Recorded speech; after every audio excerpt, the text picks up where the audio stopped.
They thought I was soft. They were wrong. You see that oxygen mask?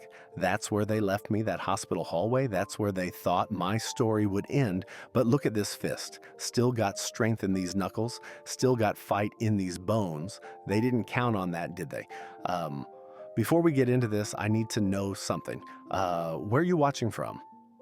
Drop your city in the comments because what I'm about to tell you, it could happen anywhere. It could happen to you, it could happen to someone you love, and you need to know the signs before it's too late. The beeping woke me, not from sleep, from betrayal. You know that sound? That mechanical rhythm of hospital machines? It's supposed to mean you're alive, right? Supposed to mean someone cares enough to keep you breathing. But when I opened my eyes in that hospital room, that beeping wasn't the sound of life. It was the sound of a timer counting down. My timer, and somebody had said it, the fluorescent lights were buzzing above me. You know that hum? That electrical buzz that makes your teeth ache? I could see dust particles floating in the air caught in that harsh white light. 74 years old, and I never paid attention to dust before, never had the time.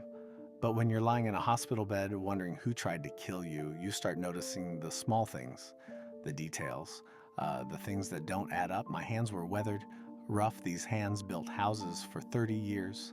These hands changed diapers and fixed cars and held my wife when she passed. These hands never hurt nobody who didn't deserve it. But someone looked at these hands and decided they were too old to matter anymore. The hospital bracelet cut into my wrist. William James Henderson. That's me. They put a barcode on me like I was a piece of meat at the grocery store, like I was inventory. And maybe that's all I was to them, something to be processed, something to be moved along, something to be disposed of. There were photos on the bedside table. My family, 3 generations smiling back at me from a barbecue last summer. My son, Marcus, with his arm around his wife, Denise. My grandson, Little William, named after me, holding up a hot dog like it was a trophy. My daughter-in-law's sister, Pamela, in the background, always in the background, with those calculating eyes. I looked at those photos for a long time, trying to remember when things changed, trying to pinpoint the exact moment when family stopped meaning family and started meaning opportunity, started meaning target. The pain in my chest was real. The doctors said I was lucky, said the impact could have killed me instantly. But luck is winning the lottery. Luck is finding $20 in your coat pocket. This wasn't luck. This was survival. And there's a difference. I'd been lying there for 3 days before I really woke up. 3 days of fog and morphine and dreams that felt more real than a reality. Dreams where my Martha was still alive, telling me to get up, to fight, to not let them win. And when the fog finally cleared, when my mind finally sharpened, I realized something. The betrayal didn't start with the truck that hit me. It started long before that, months before, maybe years. Maybe it started 3 years ago when Martha died suddenly. Heart attack, they said. But Martha never trusted them. Never liked Denise, was always warning me about Pamela. She saw something in them I was too blind to see. And then she was gone, just like that. Found her in the garden, dead before the ambulance arrived. I pushed that thought away. Not now. Couldn't think about that now. Had to focus on surviving. Had to figure out who wanted me dead before they tried again. I was too busy being the good grandpa, the reliable father, the easy mark. My wallet was on the table next to those photos. I reached for it with shaking hands. Not from age, not from weakness, from rage. Pure, concentrated rage that I had to keep buried deep inside because the nurses were watching, and I couldn't let anyone know I was putting it together. Not yet. I opened the wallet. My driver's license stared back at me. Old photo, 10 years old. I looked so different then, happy, trusting, stupid. My bank card was there, credit cards, $23 in cash. Everything appeared normal, but normal was a lie. Normal had been a lie for a long time. On the 4th day, I called home. Used the hospital phone because they said my cell was lost in the accident. Lost, right. Just like my truck was totaled. Just like my memory was supposed to be gone. Everything convenient, everything tidy. Marcus answered on the third ring. My son, my firstborn. The boy I taught to ride a bike and throw a football and change a tire.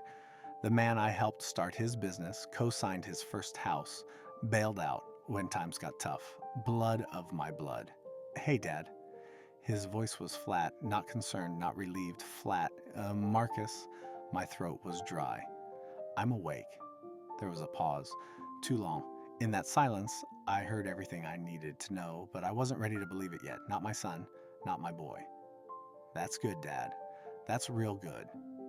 He didn't sound like it was good. He sounded like I just told him I found a termite problem in his attic. Inconvenient, expensive, unwanted. When you coming to see me? I asked. Been 4 days? Another pause. I could hear voices in the background. Female voices, arguing about something. About me, probably. Well, that's the thing, Dad. It's been real tight. The business, And with your medical bills piling up, he let that hang there. Let it settle between us like poison gas. My medical bills? I felt my heart rate spike. The machine next to me started beeping faster. Marcus, I got insurance, Medicare. Yeah, about that. His voice got colder, sharper. Denise was looking at your accounts, setting up the payments and all, and we noticed some things. Some things, my jaw clenched. What things? I knew. God help me, I already knew. But I needed to hear him say it. You've been spending a lot, Dad. More than you're bringing in. Your pension doesn't cover your lifestyle. The house needs work. And now, with this accident and the hospital stay, he sighed like he was the victim here, like this was happening to him. We might need to make some decisions about your care, about your living situation. My living situation. The house I bought 50 years ago, the house where Martha died, the house with my workshop in the garage and my tomato garden in the back, and my memories in every corner. My living situation. Marcus. My voice came out harder than I intended. The nurse looked up from her station. I softened it, barely. What are you saying? I'm saying we can't afford this, Dad. We can't afford you. We, not I. We, him and Denise. Probably Pamela too, whispering in their ears, making calculations, running numbers. My life reduced to a balance sheet. My existence measured in dollars and cents. I never asked you for nothing, I said. My hand gripped the phone so hard it hurt. I never asked, but you need it now. You need help. And we're not in a position to provide it. We have our own family to think about, our own future. Our own future, their future, built on my grave. That's when I heard it, in the background. A voice I'd heard too many times at family dinners, always polite, always helpful, always watching. Pamela, Denise's sister, the one who worked in insurance, the one who always had advice about estate planning and living wills and financial responsibility. Is the house paid off? I heard her ask Marcus, her voice distant but clear. Marcus covered the phone, but not well enough. I heard his muffled response. Yeah, free and clear. Then the conservatorship should be straightforward, Pamela said. Once we establish diminished capacity, we can... The phone went quiet. Marcus had covered it better. But I'd heard enough. Diminished capacity, conservatorship, legal words for stealing everything I worked for, everything I built, everything I was. Dad? You still there? I wanted to scream. Wanted to reach through that phone and shake him until the boy I raised came back. Until my son remembered who I was, what I'd done for him, the sacrifices I made, but I didn't. Because something clicked in my brain right then, something cold and calculating and necessary. Yeah, I'm here, I said quietly, defeated, broken. That's what they needed to hear. That's what would keep them comfortable, keep them confident. I understand, son. You do what you gotta do. We'll come see you soon, okay? When things settle down, he sounded relieved, like I'd given him permission, like I'd blessed his betrayal. Sure, soon. I hung up. My hand was shaking, not from fear, from rage, pure white-hot rage that I channeled into ice-cold clarity. The pieces started to click. You don't need all the proof to smell what somebody's, cooking, and what they were cooking stank to high heaven. I lay in that hospital bed for hours after that phone call, staring at the ceiling tiles, counting them, losing count, starting over. My mind was racing, going back through the months before the accident, looking for signs, looking for the moments I missed, the clues I ignored 3 months ago. And that's when Pamela started coming around more often. Uh, Always helpful, always offering to take me to doctor's appointments, always asking about my medications, my health, my plans for the future. You really should update your will, Mr. Henderson, she'd said one Sunday after church. Sweet smile, concerned voice, viper eyes. At your age, you never know. And it would give Marcus and Denise such peace of mind. I'd brushed her off. Said my will was fine, said I'd get to it eventually. But she kept pushing, gentle, persistent, like water wearing down stone. 2 months ago, Marcus started asking about the house, about whether I'd thought about downsizing, moving into a senior community, said it would be easier, safer, better care. You fell last month, Dad, he'd reminded me. I'd tripped on the garden hose, barely even bruised myself, but he acted like I'd broken a hip. What if something serious happens? What if you can't get to the phone? I'd laughed it off, told him I was fine, told him I'd die in that house if I had my way. And I saw something flicker in his eyes when I said that, something I didn't want to recognize then. 1 month ago, my medications started disappearing. Just a few pills at first, then whole bottles. I thought I was losing my mind, thought maybe the doctors were right about cognitive decline, but I'd find them later, hidden in strange places. The garage, the basement, places I'd never put them. Someone was gaslighting me, making me doubt myself, making me vulnerable, building a case for diminished capacity. And then I remembered. Martha's pills had gone missing too, in the months before she died. She'd mentioned it once, said she couldn't find her heart medication. I'd helped her look, found them in the linen closet, thought she'd just forgotten where she put them. Old age, we'd laughed. But she never put things in the linen closet. That wasn't like her. And 3 weeks later, she was dead. My blood ran cold. No, it couldn't be, could it? 3 weeks ago. The brakes on my truck started acting funny, soft, spongy. I took it to my mechanic, Jimmy, who'd been working on my vehicles for 20 years. He said the brake fluid was low, said there was a leak, fixed it. Didn't charge me much, but I remember now. I remember Denise asking to borrow my truck that week. Said her car was in the shop. I'd given her the keys without thinking. Why wouldn't I? She was family. 2 weeks ago, Pamela came by with paperwork. Said it was for Medicare. Said I needed to sign some forms to keep my coverage. I was tired. I'd just mowed the lawn and my chest hurt. I signed without reading. Trusted her. Trusted family. What a fool I was. 1 week ago, Marcus invited me to dinner at his place. Rare these days. He was always too busy, too tired, too stressed. But that night he wanted to see me.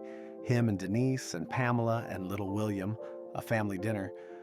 They were so nice that night, so attentive, asking about my health, my plans, my wishes, reminiscing about the old days, about Martha, about when Marcus was young. I went home feeling good, feeling loved, feeling like maybe I'd been too paranoid, too suspicious. That was the last time I drove my truck before the accident. The next morning, I went to the grocery store. Routine trip. Same route I'd taken 1,000 times, down Maple Street, left on Commonwealth, right on Jefferson. Simple, safe, familiar. I remember the light turning red. I remember pressing the brake. I remember my foot going to the floor. No resistance, no slowing, nothing. The truck kept going. 50 miles an hour toward the intersection, toward the traffic, toward what should have been my death. I remember yanking the emergency brake. I remember the truck spinning. I remember the impact when I hit the pole. I remember the airbag exploding in my face. I remember the smell of chemicals and burnt rubber and copper, which I later realized was my own blood. I remember thinking, Divu, in that split second before everything went black, that I should have listened to Martha. She never liked Denise, never trusted Pamela, said there was something off about them, something hungry. But Martha had been gone for 3 years by then, and I was so lonely, so grateful for any family attention that I ignored her ghost whispering warnings in my ear. I should have listened. Now, lying in this hospital bed, I started doing the math, started following the money, started thinking like a detective instead of a victim. My pension was $63,000 a year. Social Security was another 18. I had savings, not a fortune but comfortable. 140,000 in the bank. Some stocks Martha had invested in before she passed. The house was worth maybe 400,000, probably more in this market. No mortgage, no liens, free and clear, $500,000, give or take. That's what my life was worth to them. That's the number that turned me from family into target. I'd seen the credit card bills. Denise had expensive taste. Marcus's business was struggling, though he wouldn't admit it. Pamela drove a car she couldn't afford and lived in an apartment that ate up most of her salary. They were drowning in debt, and I was a life raft. A life raft that had to die for them to grab onto. The security camera, that's what I remember next. The grocery store parking lot had cameras. The intersection had traffic cameras. There would be footage, proof, evidence that my brakes failed.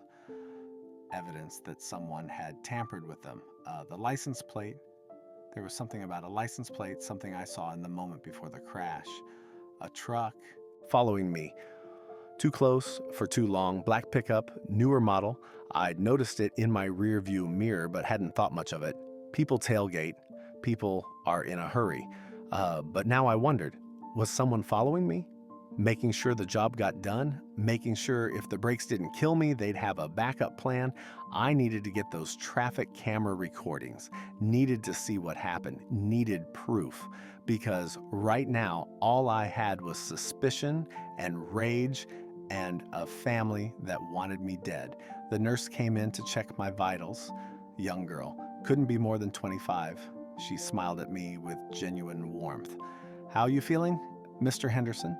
Blessed to be alive, I told her, and I meant it, not because life was good, but because being alive meant I could fight back.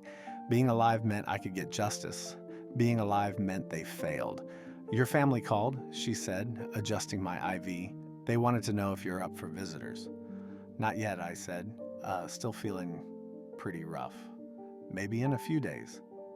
She nodded sympathetically. She had no idea that every extra day I kept them away was another day I could plan, another day I could prepare, another day I could build my case. You rest up, she said. You're doing great. The doctor says you might be able to go home next week.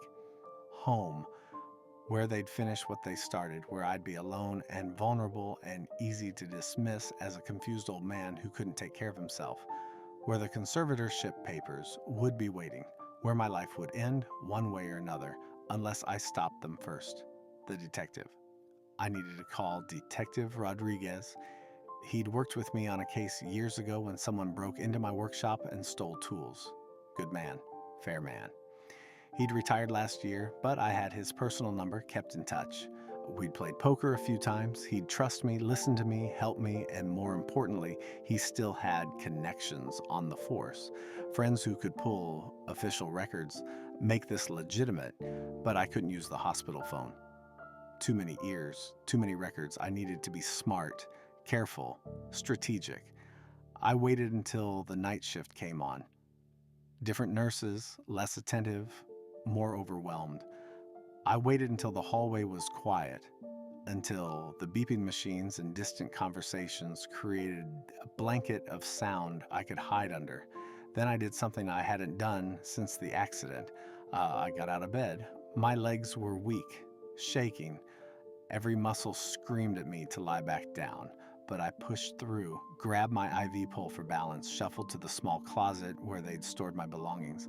My clothes were there, ruined, blood-stained, cut by the EMTs, but my shoes were intact, and in my shoe, where I always kept it, was a folded $20 bill, emergency money. Martha had taught me that. Always have cash somewhere hidden.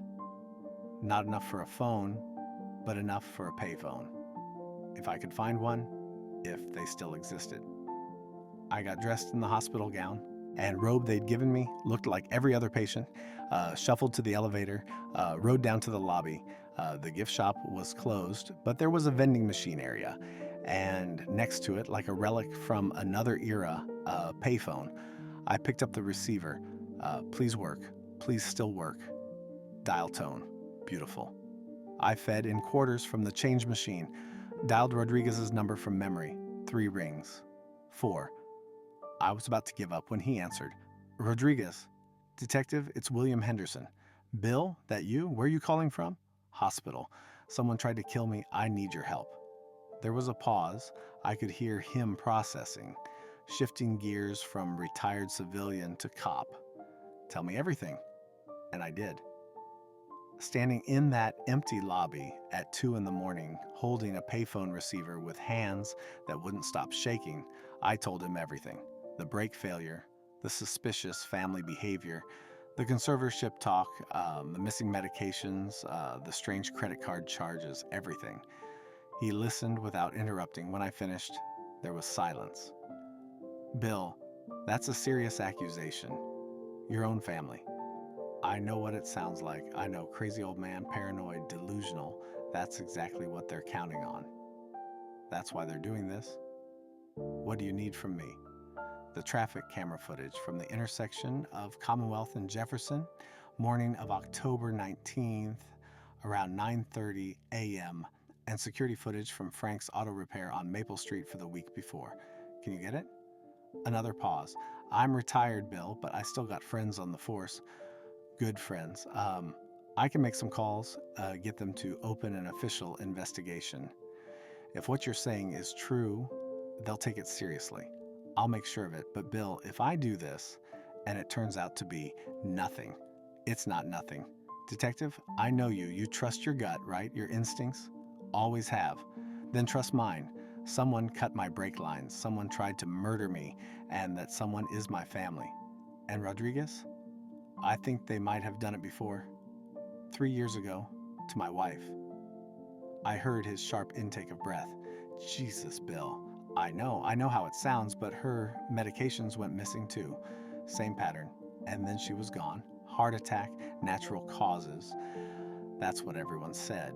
But what if it wasn't? What if they've been planning this for years? Give me 48 hours, I'll see what I can find. I'll get Detective Sarah Chen involved. She's active duty, handles elder abuse cases. She'll run this through proper channels. Where can I reach you? You can't, not safely. I'll call you, same time, 2 nights from now. Bill, be careful.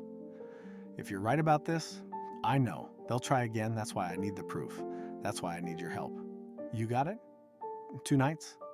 I'll have something for you. And Bill, we're going to get them. If they did this, we're going to make sure they pay. I hung up and made my way. Back to my room, no one had noticed I was gone, no one cared. To them, I was just another old man. Invisible, irrelevant, perfect cover.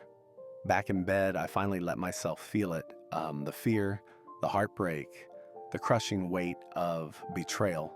My son, my blood, was planning to kill me, had already tried once, would try again. And if I was right about Martha, if they'd killed her too, then they'd been hunting me for 3 years, patient, methodical, waiting for the right moment, the right opportunity. But I also felt something else, something harder, something colder, something forged in that moment when I realized I couldn't trust my own family, determination. They wanted me dead. They'd have to earn it, because I wasn't going quietly, wasn't going to make it easy, wasn't going to let them win. They thought they were hunting an old man. They were about to learn they'd woken up something much more dangerous. A father who'd been betrayed, a husband who'd lost his wife to murder, a man who'd lost everything that mattered, a survivor who had nothing left to lose. They thought Grandpa was soft. They were wrong. You want to know who tried to kill me? Let me paint you a picture. Let me show you the faces behind the smiles, the rot behind the polish, the snakes in my family tree. Marcus Henderson, my son, 42 years old, started his own construction company 10 years ago with money I lent him, $25,000 I'd saved for retirement. He swore he'd pay me back, never did. Said the business was struggling, said times were tough, said next year, always next year. I never pushed. He was my son. You don't charge your own blood interest. You don't demand payment when family's involved. That's what I thought. That's what made me a fool. Marcus was a good kid once, smart, hardworking, but somewhere along the way, he got hungry, started wanting more than he had, started comparing himself to other men, started measuring his worth in cars and trucks and the size of his house.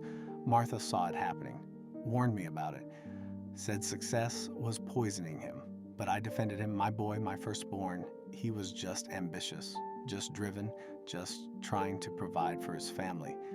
Turns out Martha was right about that too. She usually was. Marcus married Denise 12 years ago, second wife. First one got tired of the lies and left. Took half of nothing with her. Denise was different, prettier, smoother, more expensive. She worked in marketing for some tech company, always dressed like she was going to a photo shoot, everything designer, everything perfect, everything fake. I never liked her, never trusted that smile that didn't reach her eyes. But Marcus loved her, or loved what she represented, loved how she made him look. Power couple, success story, American dream, more like American nightmare. Denise came from money, or at least she acted like it. Her family had been comfortable, as she put it, which meant they looked down on people like me, working class, blue collar, people who built things with their hands instead of shuffling papers and making deals. She tolerated me, barely, called me Pops with this condescending sweetness that made my teeth hurt. At family dinners, she'd talk about investments and portfolios and equity like she was some kind of financial genius. Meanwhile, I'd later learn she and Marcus were drowning in debt. Credit cards maxed out. Second mortgage on the house, car payments they could barely afford. All that shine was covering up rust.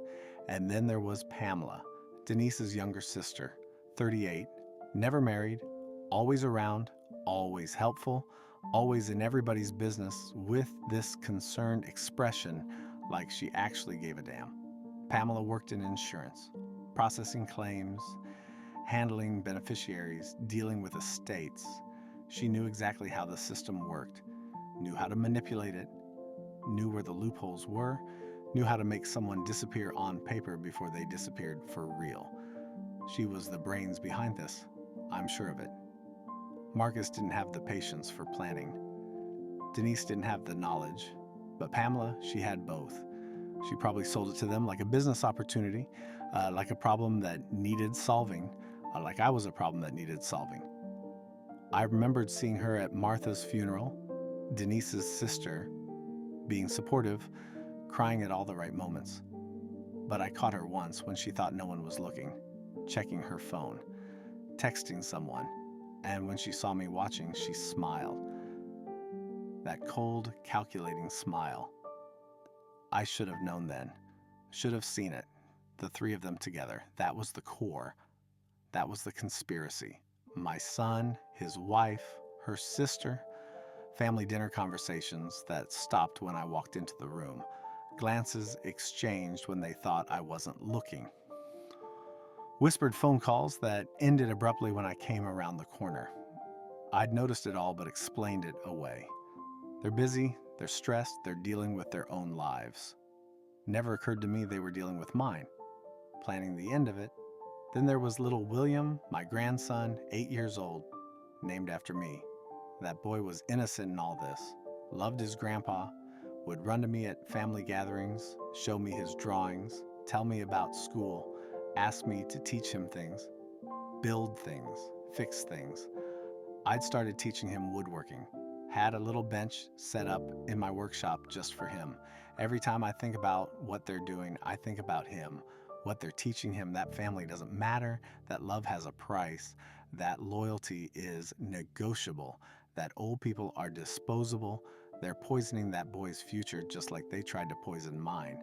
But there were others too, others in the orbit, others who knew something or should have known something or turned a blind eye because it was easier. Marcus's business partner, Dale. Slick guy. Always wearing sunglasses, even indoors, always talking about opportunities and plays and moves.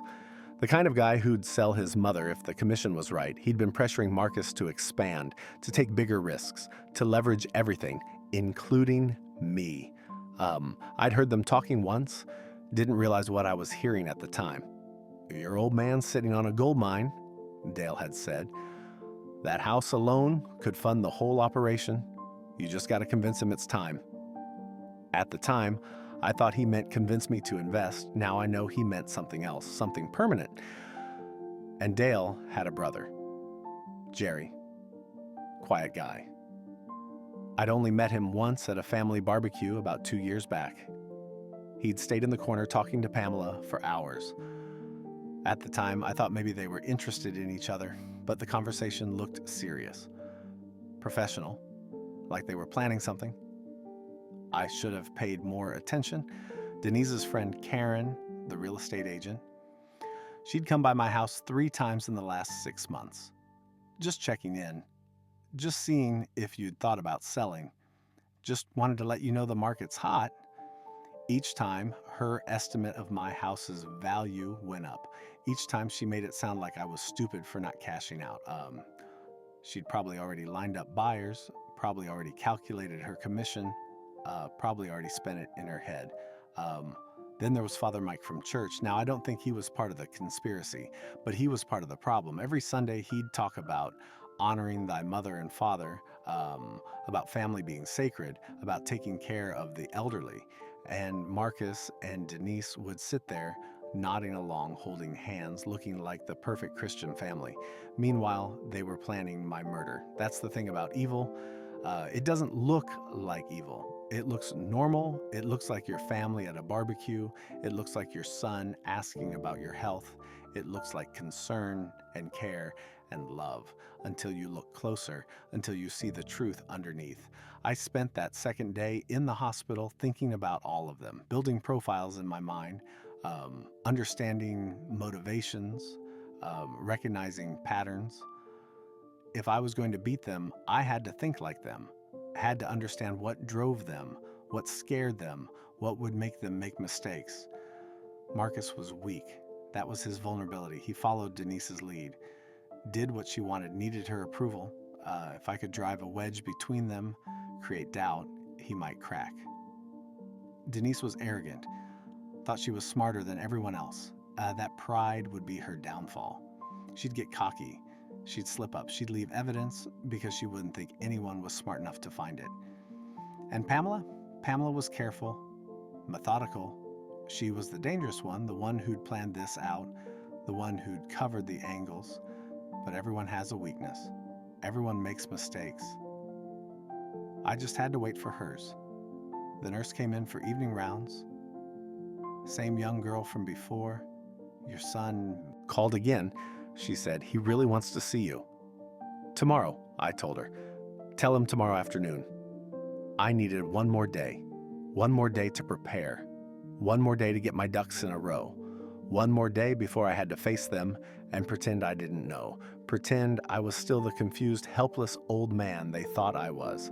Acting. I'd have to do a lot of acting. Be weak when I was strong, be confused when I was clear, be trusting when I was planning their downfall. Could I do it? Could I look my son in the eye and pretend everything was fine while I built the case against him? I had to. Because if they knew I was onto them, they'd accelerate, they'd move faster, they'd finish the job before I could stop them. That night, Rodriguez called the payphone. I'd been waiting in the lobby since 2 a.m., pretending to be a confused patient who couldn't sleep.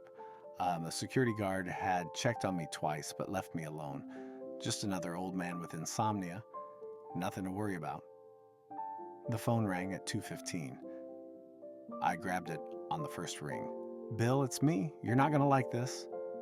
My heart sank. "Tell me." I got Detective Chen on board. She pulled the traffic camera footage through official channels. Your brake lights never came on. Not once.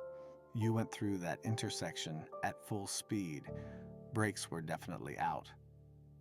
And I talked to Jimmy at the auto shop. Off the record first, just to see what he remembered. He said when he fixed your truck 2 weeks before the accident, the brake line had a clean cut. Not a leak, a cut. He didn't want to worry you, figured it was vandalism, so he just fixed it and didn't mention it. But he kept photos for his records. Chen's got them now. Evidence is solid. My blood ran cold. Someone tried to kill me 3 weeks ago. When that didn't work, they tried again. There's more. The security footage from the parking lot. There's a vehicle that pulls in behind yours 20 minutes before you arrive. Sits there, waits. When you pull out, it follows you. Stays 3 cars back the whole way. What kind of vehicle? Black pickup truck, newer model. Chen got a partial on the plate. Ran it through the system. He paused. "Bill, it's registered to Henderson Construction." Marcus's company. Marcus's truck. Following me, making sure the job got done. Was he driving? I asked, though I already knew the answer didn't matter. His truck, his company, his responsibility. Couldn't tell. Windows were tinted, but whoever it was knew what they were doing. Stayed at a distance. Professional tale. Chen's working on getting the registration records. See who had access to company vehicles that day. Professional. My son hired someone to follow me, to watch me die. Or maybe Dale did it. Either way, they were all in on it. "There's one more thing," Rodriguez said. "Chen called in a favor at the bank. Had him look at your account activity. You've got a power of attorney on file. Dated 6 weeks ago. Gives Marcus full access to your accounts." I never signed that.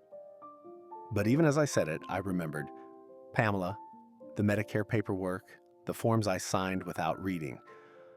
She'd slipped it in, hidden it in a stack of legitimate documents. I'd signed away my own financial freedom and didn't even know it. According to the bank, you did.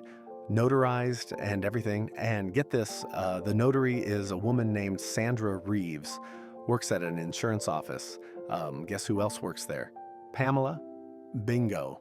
Colleague of hers. Chen's already interviewing her. If Pamela pressured her or forged anything, we'll know. But here's the kicker. They've been making small withdrawals, testing the waters. 500 here, 1,000 there. Nothing big enough to trigger fraud alerts, but it adds up. They've taken almost $8,000 over the past month. $8,000. My money, stolen by my own blood. And that was just the beginning. Once I was dead, they'd take it all, the house, the savings, the stocks, everything Martha and I worked for. Everything we saved and sacrificed for. Gone. "Can you testify to this?" I asked. "If it comes to that, Chen can. This is all official now. She's building a case. Got a warrant for your financial records, for your truck, for everything. Bill, we got enough to arrest them right now. Just say the word. No." The word came out hard. Final. "Not yet. If you arrest them now, they'll lawyer up. They'll claim I'm confused, that they were trying to help me, that the power of attorney was legitimate. I need them to confess. I need them to bury themselves." That's dangerous, Bill. I know, but it's the only way to make sure they go away for good, not just for fraud, for attempted murder. And Rodriguez, I need you to check something else. What? My wife? Martha? 3 years ago? Heart attack? Can Chen pull the medical records? See if there's anything suspicious? There was a long pause. Bill, you think her medications went missing too. Same pattern? Same people had access. What if this isn't their first time? What if they've been planning this for years? What if they killed her to get to me? Jesus. I could hear him breathing, processing. I'll have Chen look into it. If there's anything there, she'll find it. But Bill, that's going to take time. Medical records from 3 years ago, autopsy reports. It's a cold case. I've got time. Just start looking, please. I'll make the call tonight. And Bill, be careful. If they killed your wife, they won't hesitate to finish you. I'm counting on them trying, because when they do, you'll have them, all of them. I hung up and stood there in that empty lobby, processing everything. The evidence was mounting. The case was building, but I needed more. Needed them to confess, needed them to think they'd won so they'd get sloppy, and I needed to know about Martha, needed to know if my wife's death was murder, if I'd been grieving a natural death while her killers smiled at her funeral and planned mine. The thought made me sick, made me rage, but I channeled it, focused it, turned it into fuel. The next afternoon, Marcus and Denise came to visit. I was ready. I had practiced my confusion in the mirror that morning, had worked on my weak voice, had perfected the helpless old man routine. They walked in with flowers and concerned faces, Oscar-worthy performances, both of them. "Dad!" Marcus rushed to my bedside. "We've been so worried." I let my hand shake as I reached for his. "Marcus, that you, son?" His eyes flickered with something: relief, excitement, the confirmation that I was as brain damaged as they'd hoped. "Yeah, Dad, it's me. Me and Denise. We brought you flowers." Denise stood back, assessing me with those cold eyes. She was the smart one, the careful one I'd have to convince her most of all. "The accident," I mumbled. My head's all fuzzy. What happened?" "You crashed your truck, Pops," Denise said softly. "Your brakes failed. You're lucky to be alive." Lucky. Right. My truck? I let my voice crack. "My truck's ruined?" "Don't worry about the truck," Marcus said quickly. "Insurance will handle it. You just focus on getting better." Insurance.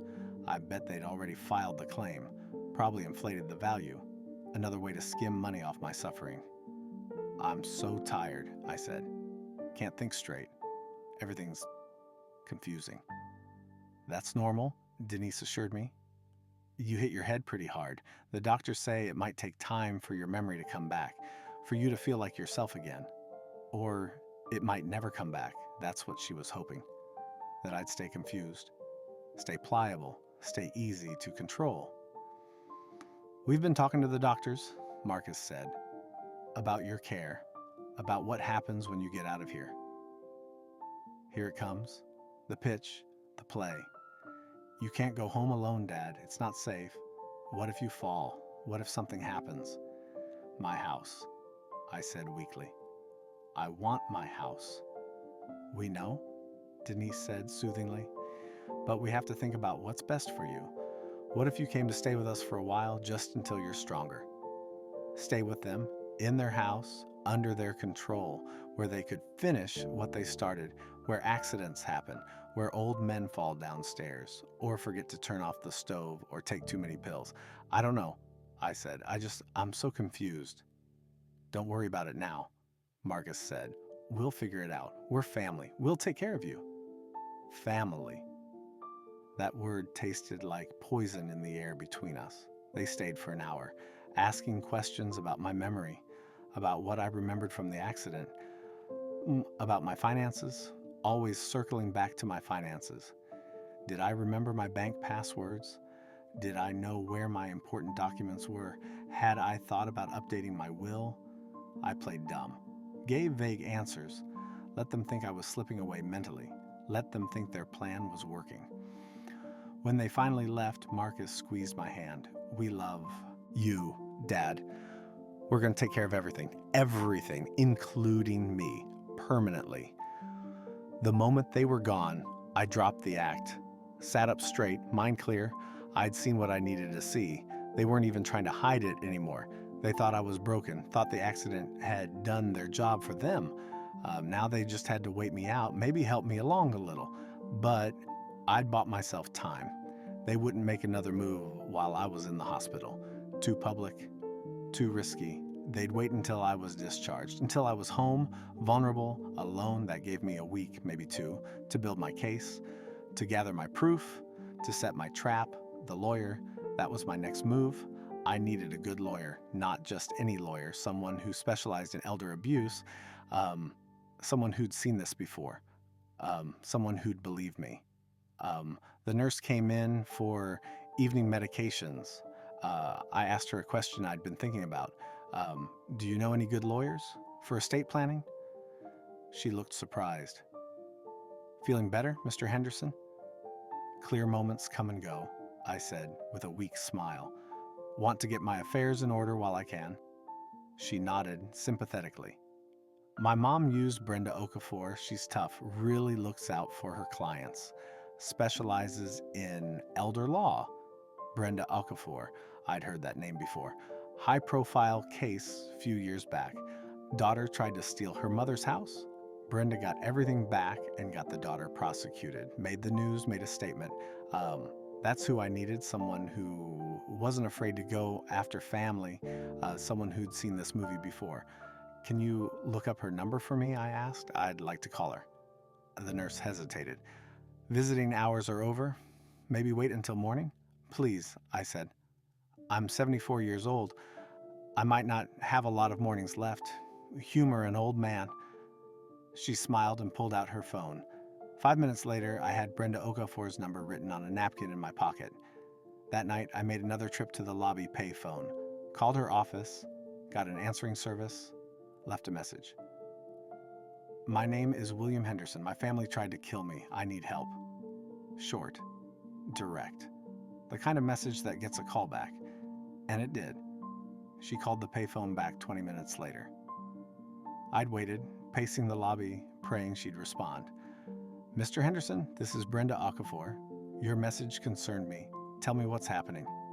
I told her everything, the accident, the brake lines, the forged power of attorney, the conservatorship plans, the theft, the following vehicle, my son, his wife, her sister, and my suspicion about Martha, the whole ugly truth. She listened without interrupting. When I finished, there was a long pause. Mr. Henderson, what you're describing is attempted murder and elder abuse. This is serious. I know it's serious. That's why I called you. Do you have proof? Some. Detective Sarah Chen with the police department is building a case. She's got traffic camera footage, bank records, photos of the cut brake line, but I need more. I need them to confess, and I need legal protection while I gather evidence. I'll need to see the power of attorney documents, bank records, medical records, everything. Can you get me those? I can try, but they have control of my accounts. They're watching me. If I make the wrong move, then we'll have to be smart about it, she said firmly. Here's what I want you to do. When you're discharged, refuse to go home with them. Insist on going to your own house. Tell them you need your space, your independence. Old men are stubborn. They'll believe it. And then you document everything. I'll have someone install cameras in your house. Discreet, professional, cloud-backed. You'll wear a recording device. Every conversation will be documented. And Bill, in this state, one-party consent means anything you record in your own home is 100% legal and admissible in court. They won't be able to challenge it. How long will that take? I can have the tech guy there within hours of your discharge. Meanwhile, I'll start filing motions. I'll freeze your accounts citing suspected financial exploitation. File for an emergency injunction. Make it so they can't touch your money or your house until we sort this out in court. Days, maybe a week if we move fast. Can you stay safe that long? Could I? In my house, alone, with people who wanted me dead, who'd already tried twice. I don't have a choice, I said. I'm not running. This is my home, my life. I'm not giving it up without a fight. Good, she said, and I could hear the smile in her voice. Because we're going to fight. We're going to fight hard, and we're going to win. Nobody steals from my clients. Nobody. We talked for another 20 minutes. Strategy, timeline, next steps. She gave me her personal cell number. Told me to call day or night if I felt unsafe. Told me she'd have preliminary paperwork filed by tomorrow morning. When I hung up, I felt something I hadn't felt since the accident. Hope. Not naive hope, not blind optimism, but the hard, cold hope of someone who's found an ally, someone who's armed themselves for battle, someone who's ready for war. They wanted my money.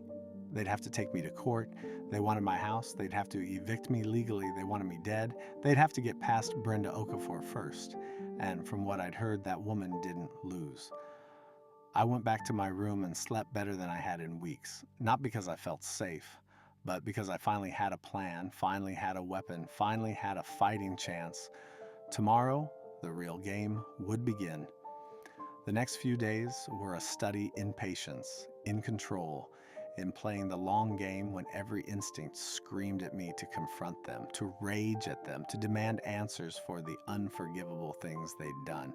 But rage is a luxury, and I couldn't afford luxury. I could only afford precision.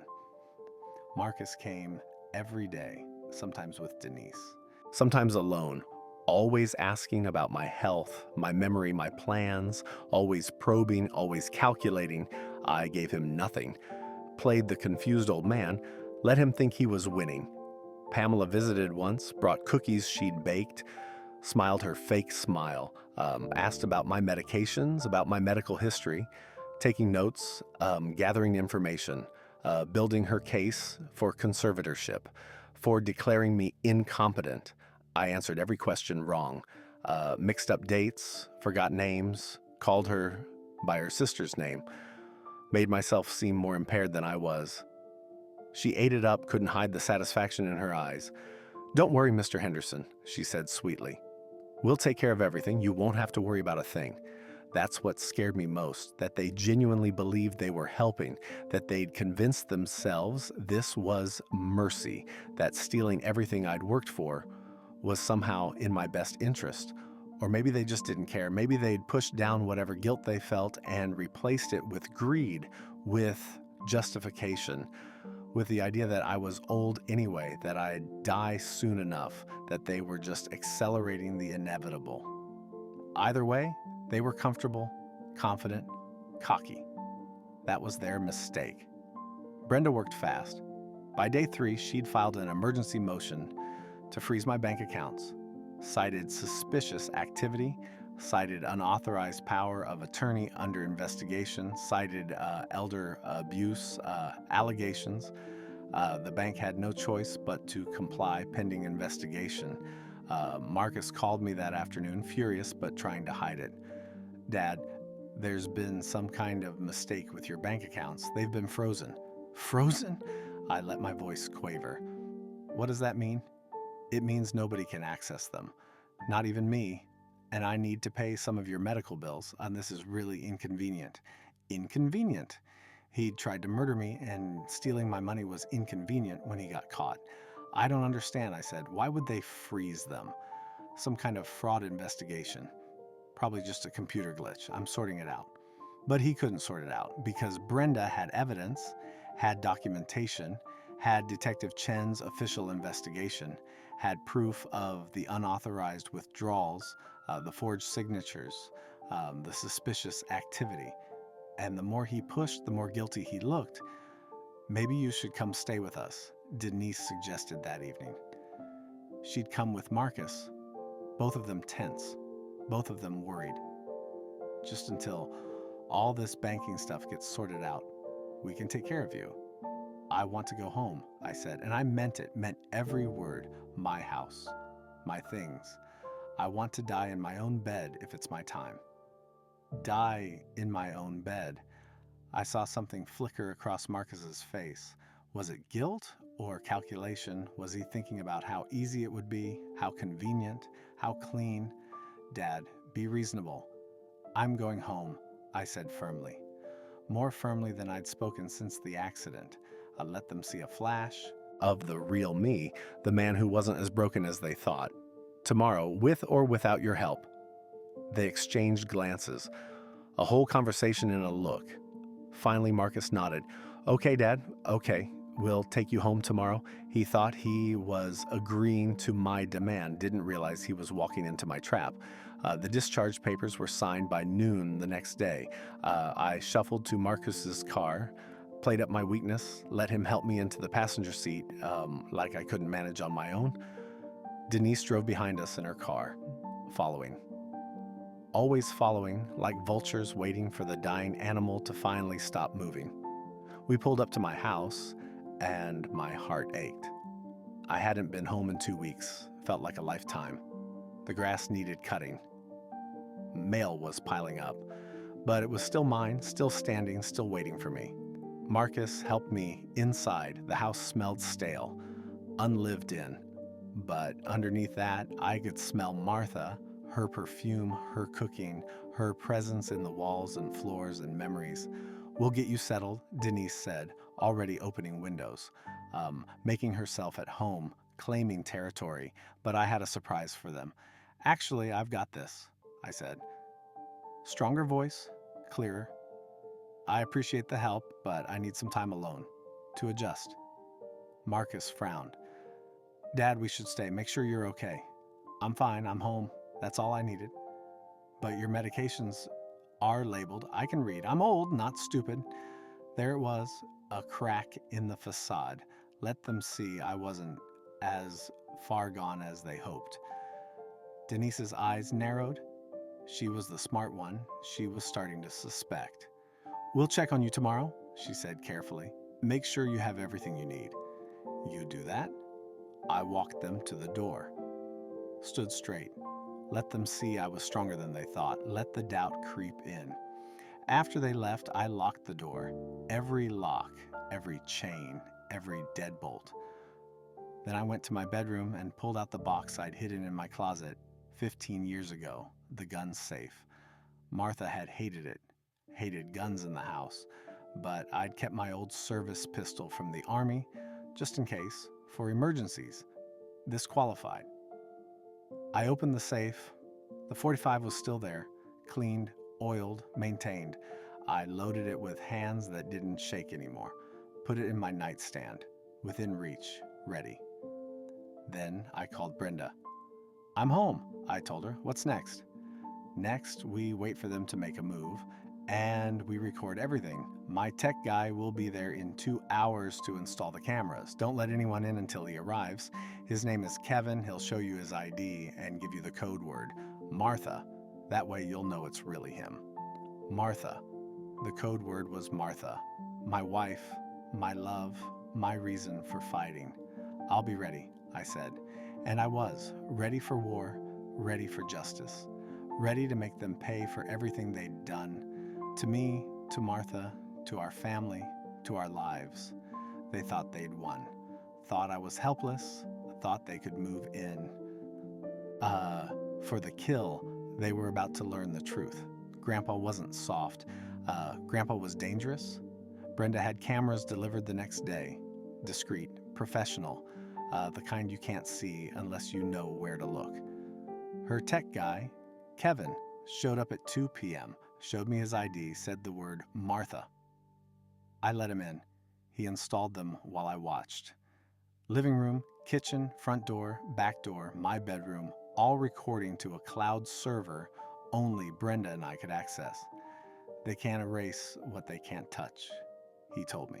Whatever happens, we'll have proof. And, Mr. Henderson, this system's backed up in real time to Detective Chen's investigation files. Everything's legal, everything's admissible. You're protected. She also gave me a recording device. Small. Fits in my shirt pocket. Voice activated. Kevin showed me how to use it. In this state, one-party consent recording is completely legal, he reminded me. You're in your own home. Every conversation from now on will be documented, preserved, admissible in court. I was ready for war. They came that evening. All three of them, Marcus, Denise, Pamela, showed up with takeout food and fake concern and barely hidden impatience. "We brought dinner, Pops," Denise said, breezing into my kitchen like she owned it, setting bags on my counter, opening my cabinets, claiming space. I watched them move through my house, cataloging, assessing, calculating value. You could see it in their eyes, in the way Pamela glanced at Martha's china cabinet, in the way Marcus looked at the walls, probably thinking about square footage, in the way Denise touched my furniture like she was already planning where to donate it. The recording device was in my pocket. Every word, every confession, every damning statement would be captured. "How you feeling, Dad?" Marcus asked. His voice had that forced cheerfulness, that tone you use with children and pets and people you're lying to. "Better," I said. "Clearer?" Something flickered in his eyes. Concern, fear. "That's good. That's real good." We ate at my dining table. Small talk, weather, sports, Little Williams School. A surface-level conversation while deeper currents ran underneath. Yeah, they were working up to something, building toward their pitch. Finally, Pamela cleared her throat. "Here it comes. Mr. Henderson, we need to talk about your situation, about what's best for you going forward." I set down my fork. "I'm listening." "The accident revealed some concerning things?" She continued in that professional voice, that insurance adjuster tone. Clinical, distant. "Your cognitive function, your ability to manage your affairs, your safety living alone." "I'm managing fine." "Are you?" Denise leaned forward. "You couldn't remember basic information in the hospital. You got confused about dates, about medications, about finances. That was the accident, the head injury. I'm better now." "But for how long?" Marcus jumped in, playing his part. "What if it happens again? What if you fall? What if you have a stroke? Dad, we're worried about you." Worried. They were worried about my assets, about their inheritance, about their plan falling apart because I was recovering too well. "We think it's time to consider some changes," Pamela said. "For your safety, for your protection." "What kind of changes?" She pulled out paperwork, always with the paperwork. "We've consulted with an attorney about establishing a conservatorship. It would allow Marcus to make decisions on your behalf. Medical decisions, financial decisions, living arrangements, everything." There it was, the legal framework for stealing my life, wrapped in concern, packaged as protection. Delivered with a smile, I looked at Marcus, my son, my blood. "You want to take away my rights, make me a prisoner in my own life. It's not like that, Dad. We're trying to help you." "Help me into the ground, you mean?" The room went silent, that accidental truth hanging in the air like smoke. "That's not fair," Denise said sharply. "We've done everything for you, everything. And this is how you talk to us? Everything like cutting my brake lines?" Another silence, heavier, dangerous. I saw Marcus go pale, saw Pamela's face harden, saw Denise's mask slip for just a second. "What are you talking about?" Marcus's voice shook. From guilt or surprise, maybe both.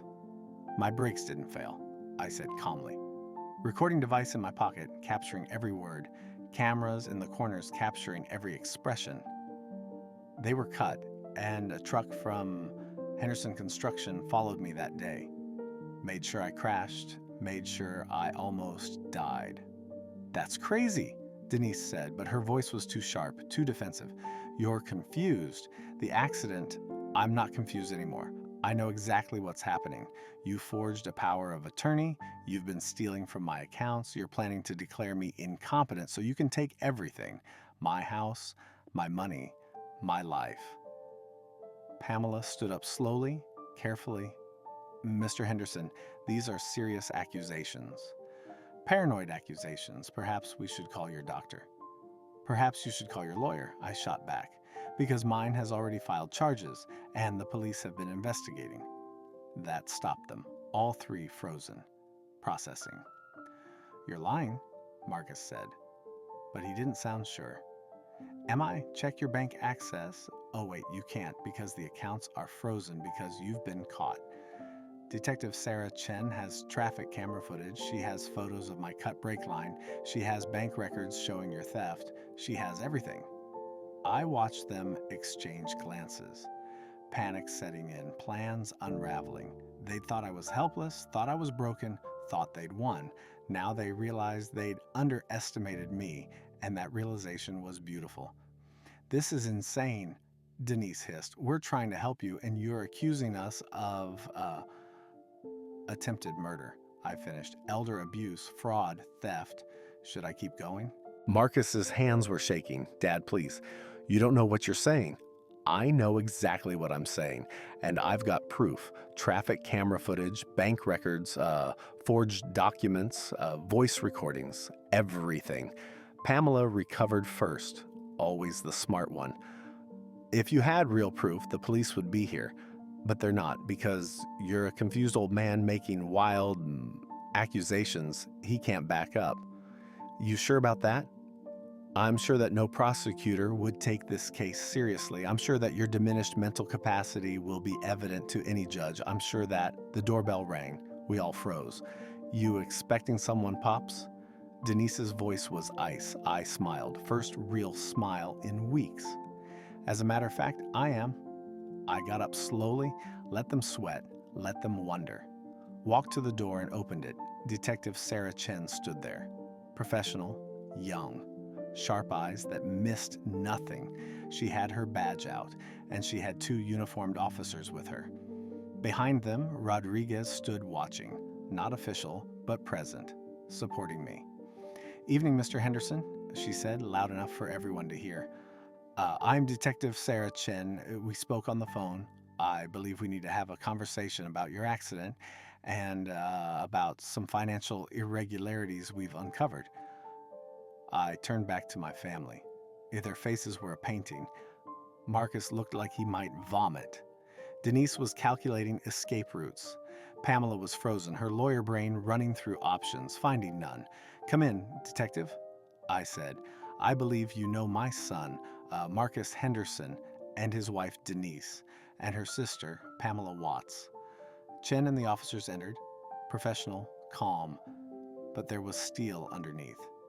They positioned themselves between my family and the door, subtle, strategic. No one was leaving until this was finished. Mr. Henderson, Chen said, pulling out a notepad. Official now. On record. You filed a complaint alleging elder abuse and attempted murder. I've been investigating your claims. Would you like to tell me what happened in your own words with these individuals present? Marcus stood up. Detective, I don't know what my father told you, but he's been very confused since the accident. He's making accusations that... Sit down, Mr. Henderson, Chen said quietly. Not loud. Didn't have to be loud. The authority was in her tone. Marcus sat. Chen turned to me. Tell me everything. Start from the beginning. And I did. Standing in my living room, with my attempted murderers listening, I laid it out. The brake line cut, the following vehicle, the forged power of attorney, the stolen money, the conservatorship plan, every detail, every piece of evidence, every moment of betrayal. I pulled out the recording device from my pocket, and I have tonight's conversation on tape. All of it, including their discussion about establishing a conservatorship to control my life and my assets. That's not an admission of anything, Pamela said, finding her voice. Concerned family members have every right to seek conservatorship for an impaired relative. Impaired, I repeated. You mean the impairment you helped create? The medications you stole to make me seem forgetful? The confusion you encouraged? The doubt you planted? Prove it, she challenged. I can, Brenda Okafor said from the doorway. Everyone turned. None of us had heard her come in. She stood there in a sharp suit, briefcase in hand, looking like the avenging angel she was. Brenda Okafor, attorney for Mr. Henderson. Detective Chen, I have documentation of every unauthorized withdrawal from his accounts. Bank surveillance footage showing someone other than Mr. Henderson using his ATM card. Financial records proving the power of attorney was notarized on a day when Mr. Henderson was documented at his doctor's office 30 miles away. The notary, Sandra Reeves, has given a statement that Pamela Watts pressured her to backdate the document. Would you like me to continue? Denise's face had gone white. Marcus looked like he was going to cry. Pamela just stared, mind racing, looking for the exit that didn't exist. This is harassment, Denise tried. We're the victims here. He's clearly unstable. Mrs. Henderson, Chen interrupted, I have traffic camera footage showing a vehicle registered to Henderson Construction following Mr. Henderson the day of his accident. I have repair records and photographs showing his brake line was deliberately cut 3 weeks prior to the accident. I have bank records showing systematic theft from his accounts totaling $8,000 over 5 weeks. I have witness testimony from the mechanic who repaired the initial brake sabotage. Now we can do this the easy way or the hard way, but one way or another, we're getting answers tonight. The room felt smaller, hotter, the walls closing in. I watched my son's face crumble, watched years of lies and greed and justification crack apart. Marcus, I said quietly, tell me the truth. Did you try to kill me? He opened his mouth, closed it, opened it again. Dad, don't say anything, Pamela snapped. Don't admit to anything. We need lawyers, real lawyers. You need more than lawyers, Brenda said coldly. You need a miracle, because attempted murder, elder abuse, and fraud, those charges will put you away for decades. Attempted murder? Marcus's voice cracked. We never wanted you dead, Dad, I swear. We just needed... Marcus, shut up. Denise grabbed his arm, but he couldn't shut up. The dam had broken, the guilt was pouring out. We just needed the money, he continued, tears streaming now. The business was failing. We were drowning in debt. Denise said we could get loans against your estate if we had power of attorney. Pamela said it would be easy, just some paperwork, just temporary. We'd pay it back. And the brake lines? Chen pressed. Just paperwork? Marcus looked at Denise, at Pamela, back at me. I didn't know about that. I swear, Dad, I didn't know. I thought Pamela said the conservatorship would be enough, that we could just manage your money until he couldn't finish. Until I died, I finished for him. Until I died naturally and you could inherit without all this messy murder business. It was supposed to be peaceful, Denise said, and the coldness in her voice made my blood run cold. You're old, you've had a good life, your time is almost up anyway. We were just accelerating the timeline, being practical. Practical, my death was practical, my murder was just good business sense. Who cut the brake lines? Chen demanded. Who hired the mechanic? Silence, heavy, suffocating. Then Pamela spoke, calm, collected, resigned. I hired someone, a mechanic that Dale knew through his brother Jerry. Jerry connected us, said the guy was reliable, discreet. I paid him $5,000 in cash. He was supposed to make it look like an accident.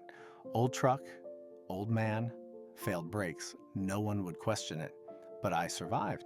Yes, you survived, which complicated things. She said it like I'd inconvenienced her, like my living was the problem. So we adjusted, moved to Plan B, the conservatorship, the medical documentation of cognitive decline. It would have worked, would have been cleaner, better for everyone. Better for everyone, I repeated. Better for you, you mean? Don't act like you're some saint, Denise snapped. You're sitting on $500,000 while your son's business fails. While we struggle, while we beg for scraps, you could have helped us, could have saved us, but you were too selfish, too cheap, I gave Marcus $25,000 to start that business, I said, my voice rising for the first time. Money I'd saved for my retirement, money he never paid back, money he pissed away on trucks he couldn't afford and equipment he didn't need and trying to look successful instead of being successful. I gave him everything. And it still wasn't enough. I still wasn't enough. So you decided to take the rest, even if it meant killing me. Marcus was sobbing now. Full breakdown. I'm sorry, Dad. I'm so sorry. I didn't want this. I didn't want any of this. You just let it happen. I finished. Which makes you guilty all the same. Chen nodded to the officers. Marcus Henderson, Denise Henderson, Pamela Watts, You're under arrest for conspiracy to commit murder, elder abuse, financial exploitation, and fraud. You have the right to remain silent." The Miranda rights were read. The handcuffs clicked on. Marcus was still crying. Denise was stone-faced. Pamela looked almost relieved, like she was glad it was over, glad she didn't have to pretend anymore. As they were let out, Marcus turned back to me. "Dad, please. I'm your son, your blood. You stopped being my son when you tried to kill me," I said. No anger, no emotion, just fact. "You're a stranger who happens to share my DNA, and strangers don't get forgiveness. They get justice." The door closed behind them. The house was suddenly quiet, empty. Just me and Chen and Brenda and Rodriguez. "You okay?" Rodriguez asked. "Was I okay? I'd just watched my son get arrested for trying to murder me, watched my family get torn apart by greed and betrayal, lost everyone I thought I loved. I'm alive," I said. "That's more than they planned for me to be." Chen stepped forward. "Mr. Henderson, there's something else. Something I need to tell you about your wife." My heart stopped. "Martha?" "We pulled her medical records, ran toxicology tests on the preserved samples. Your suspicions were correct. Her heart medication had been replaced with placebos for at least 2 months before her death. The pattern matches exactly what was done to you. Mr. Henderson, your wife was murdered."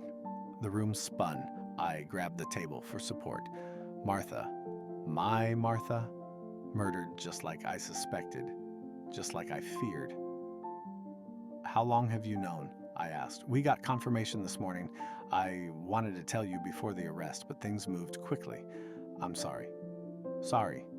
She was sorry. Like that word could bring Martha back. Like that word could give me back 3 years of thinking she died naturally when she was murdered in my own home. "Who?" I asked. My voice barely a whisper. "Who killed her?" "The evidence points to Pamela. Same MO, same access, same motive. We found emails between her and Jerry going back 4 years. He's a disbarred attorney who specialized in elder estate fraud. He was consulting with her, teaching her. This wasn't desperation, Mr. Henderson. This was a long-term operation. They targeted Martha first. When she died, they waited, planned, and then they came for you. 4 years. 4 years of conspiracy. 4 years of planning. 4 years of my wife being hunted by the family we built together. Did Marcus know? I had to know. Had to know if my son knew his mother was murdered." Chen pulled out her phone, showed me an email from Pamela to Marcus, dated 1 week after Martha's funeral. "Mom's death sped up the timeline. Dad's vulnerable now. Lonely. We move on the estate planning within 6 months. Be supportive, be present, gain his trust." Marcus had responded, "This feels wrong, but I trust you. We need this." He knew. Maybe not the details, maybe not the method, but he knew Martha's death was convenient, beneficial, part of the plan, and he said nothing, did nothing. Chose money over truth, greed over his mother's memory. "He knew," I said. Statement, not question. "He suspected at minimum," Chen confirmed. "That email alone makes him an accessory after the fact to your wife's murder. We're adding those charges now. Along with the mechanic who cut your brakes, his name is Ramon Torres. Dale's brother Jerry connected them. Torres has already confessed. In exchange for a reduced sentence, he's testifying against all of them. And Jerry. Dale? Both arrested an hour ago. Dale for conspiracy. Jerry for orchestrating the entire operation.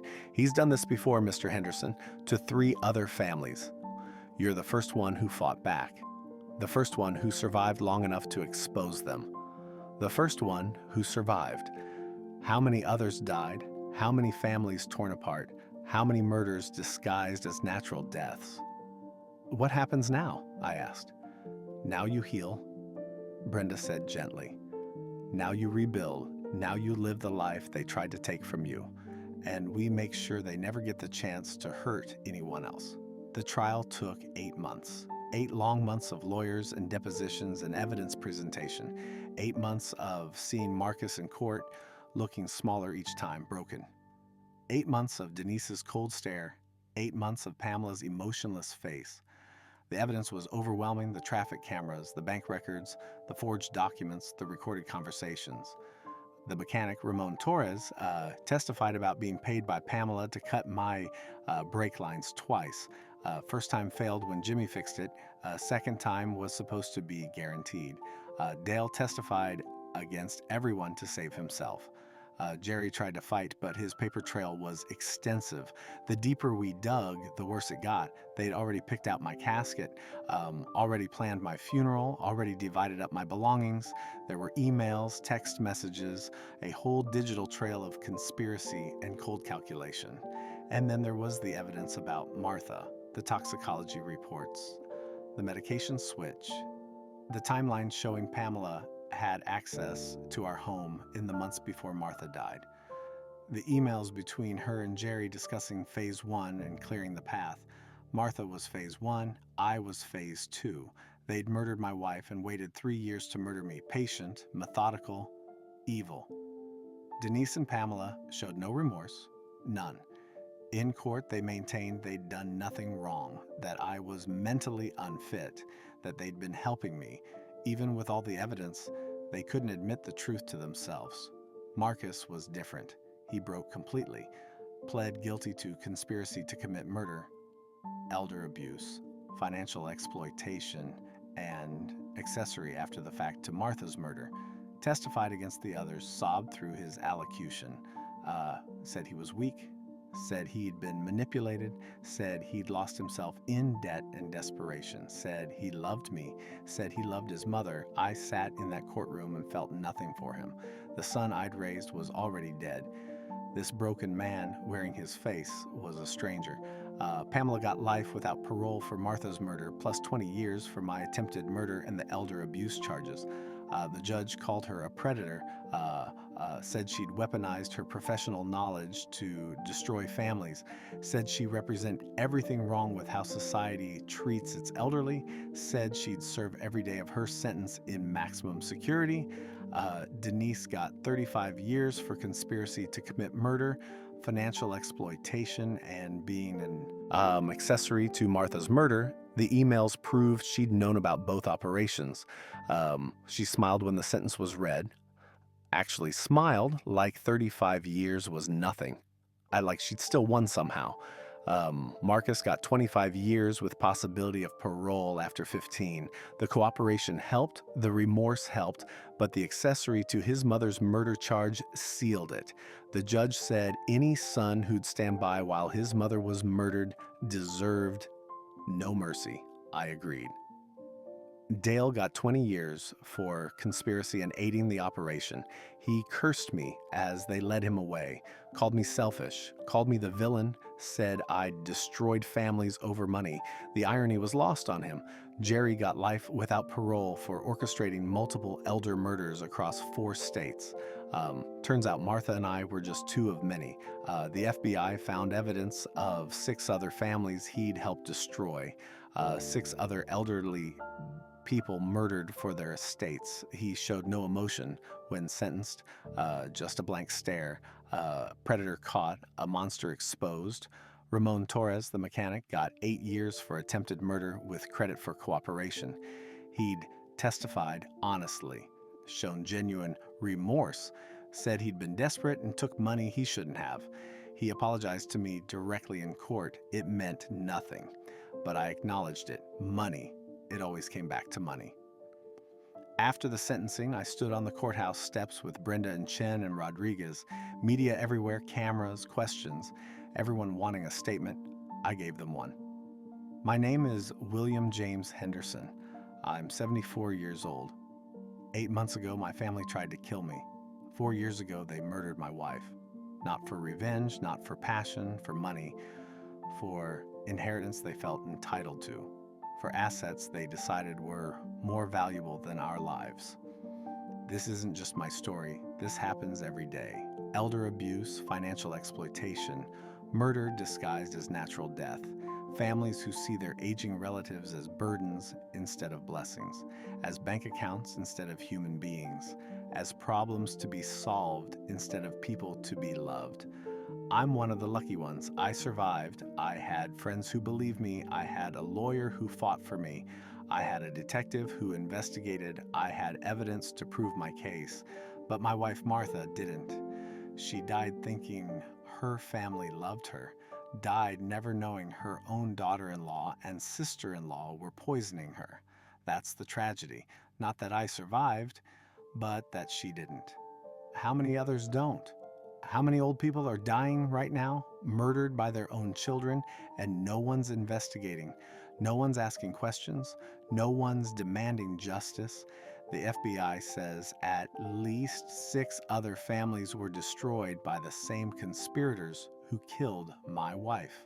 6 that we know about. How many more are there? I stood here today and watched my son get sentenced to 25 years in prison for helping murder his own mother and trying to murder his father. And you know what I felt? Relief, not satisfaction, not revenge, relief that he can't hurt anyone else, relief that this nightmare is over, relief that Martha's death finally has justice. To anyone watching this who has elderly parents, grandparents, relatives who can't protect themselves, watch them, protect them, know the signs. Medications going missing, confusion that seems sudden, family members asking about finances too often, pressure to sign documents, isolation from friends. These are warnings. Don't ignore them. Don't let what happened to Martha and me happen to your family, because family should be your protection, not your danger, your support, not your threat, your love, not your executioners. And to anyone watching this who's planning what my family planned, who sees their parents as obstacles, who's calculating inheritance before there's a death to inherit from, know this: you will get caught, you will go to prison, and you will lose everything you thought you were gaining: the money, the house, the freedom, your soul, all of it, because justice might be slow, but it's coming. My family bet on my silence. They bet on my weakness. They bet on my death. They lost, and I'm still here, still breathing, still fighting, still standing. For Martha, for the 6 other families who didn't get justice until now, for every elderly person being targeted right now by their own blood. That's my statement. Thank you. Other questions erupted, shouting, pushing, but I was done. I'd said what I needed to say. Brendan Chen and Rodriguez escorted me to the car, and we drove away. The house felt different after everything. Not haunted exactly, but changed. Martha's ghost felt stronger now. Like knowing the truth about her death brought her back in some way. Like she was finally at peace, finally vindicated, finally heard. The cameras were still up. I kept them running. You can never be too careful. Little William came to see me once. His foster parents brought him. Marcus had lost custody when he went to prison. The state placed the boy with a good family, the Johnsons, people who'd love him properly, teach him right from wrong, show him what family was supposed to mean. He stood in my living room, 9 years old now, confused and hurt and angry. Why did my dad try to hurt you, Grandpa? How do you explain evil to a child? How do you tell him his father chose money over morality?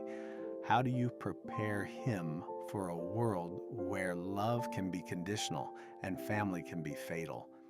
Your daddy made bad choices, I told him. He forgot what was important, forgot that people matter more than things, forgot that family means protecting each other, not hurting each other. And he hurt Grandma Martha too. Made her sick, made her die before her time. Did he love us? That was the hard question. Did Marcus love anyone? Did he love me and Martha and William? Or did he just love what we could give him? What we represented, what we were worth? I think he loved the idea of us, I said, honestly. But real love means sacrifice, means protecting, means choosing someone else over yourself. Your daddy chose money, chose himself. That's not love, that's something else. Do you hate him? Did I? I'd thought about that question every day for 8 months. Hate requires energy, requires caring, requires the person to still matter to you? No, I said honestly. I don't hate him. I pity him. He threw away everything real for something temporary. He lost his family, his freedom, his soul for money he never even got to spend. That's not someone to hate. That's someone to pity. Will I turn bad like him? And there it was. The real question, the real fear, that poison blood, that cursed DNA, that inevitable corruption. No, I said firmly, you get to choose who you become. Every single day, you get to choose. Your daddy made his choices, you'll make yours, and you've got good people raising you now. The Johnsons are real family. They chose you, they love you, they'll teach you right. You're gonna be okay, little man. He hugged me. First time in months someone from my family hugged me, and I let myself cry. For what was lost, for Martha, who died never knowing why, for the grandson I'd see grow up from a distance, for the family that existed only in memories now. After he left, I sat in my workshop, the place where I'd taught Marcus to use tools to build things, to create instead of destroy. I ran my hands over the workbench, feeling decades of wood shavings and oil stains and memories. Rodriguez found me there, knocked on the door frame even though it was open. You doing okay, Bill? Define okay. He sat down on an old stool. We'd become real friends through all this. Bonds forged in battle and betrayal and survival. Media's going crazy with your story, he said. You're getting calls from everywhere. Talk shows, podcasts, people wanting to interview you, write books about you, make movies. I don't want to be famous for almost getting murdered. It's not about fame, it's about warning people. You said it yourself on those courthouse steps. This happens every day. Your story might save someone's life, might make someone pay attention to the signs, might stop another family from making the same mistake. And Bill, the Martha Henderson Foundation you started, it's already helped 12 families, 12 elderly people who were being abused. You saved them. Martha saved them. Maybe he was right. Maybe my suffering could have purpose. Maybe Martha's death could mean something beyond tragedy. Maybe we could turn this nightmare into something that mattered.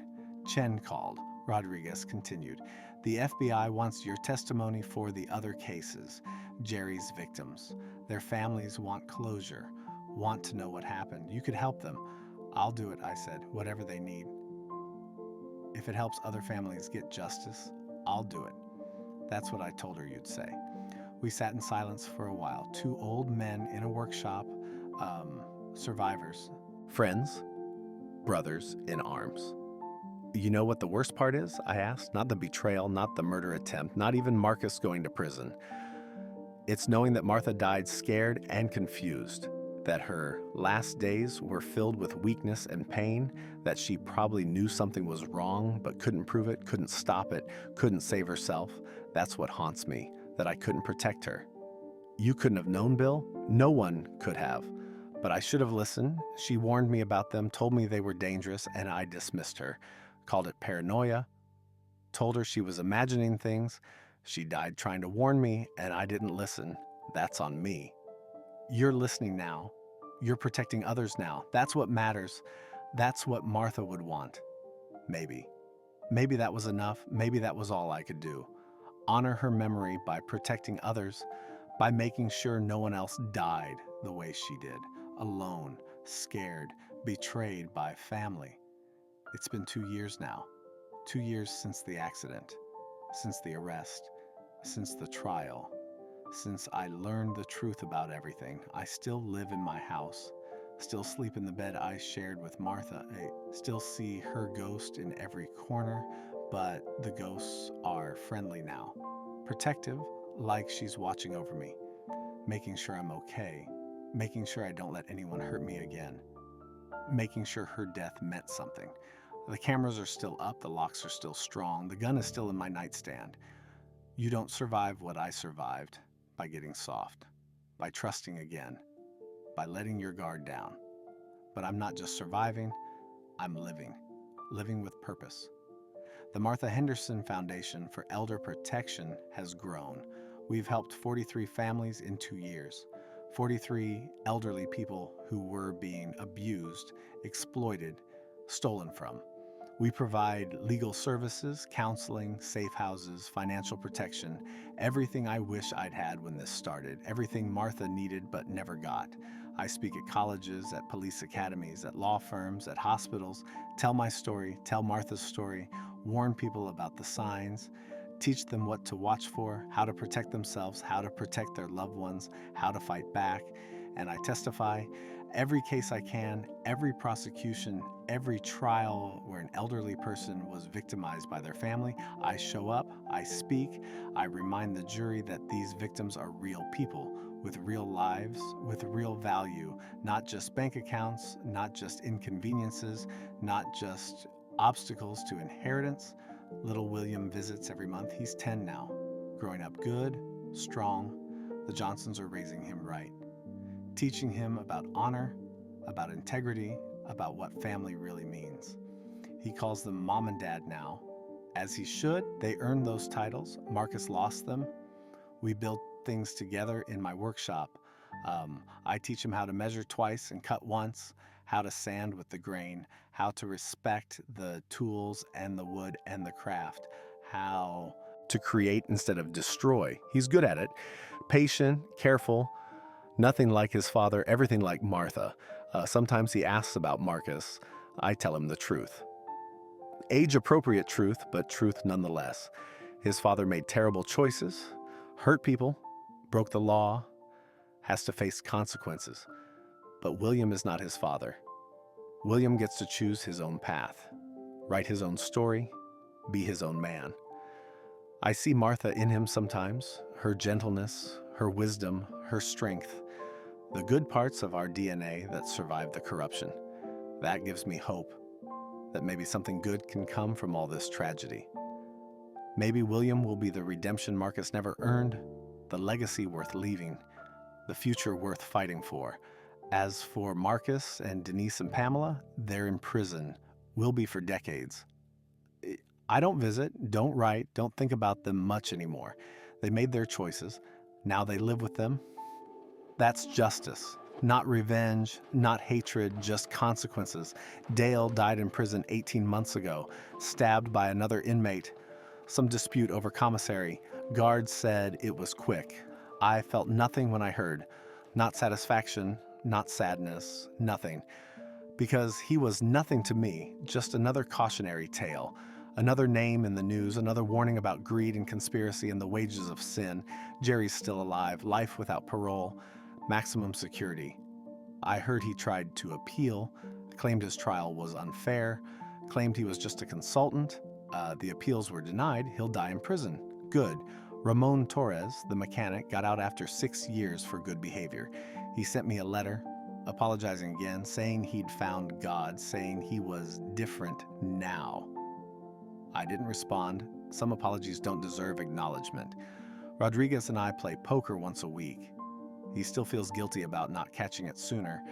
I tell him it's not his fault. No one could have known, no one could have predicted that a family would be this evil, this calculated, this patient in their monstrousness. Chen still calls to check in. She's working on other elder abuse cases now, using what she learned from mine. She says I changed how she investigates these crimes, that Martha's case taught her to look deeper, question more, never assume a natural death is natural. That makes me proud. Makes Martha's death mean something. Brenda won awards for her work on my case. She's famous now. The lawyer who took down the Henderson conspiracy, the woman who proved elder abuse could be prosecuted successfully. She still takes my calls, still checks in, still makes sure I'm okay. She doesn't charge me anymore. Says my case made her career. Says she owes me. I tell her she owes me nothing. She saved my life. That's payment enough.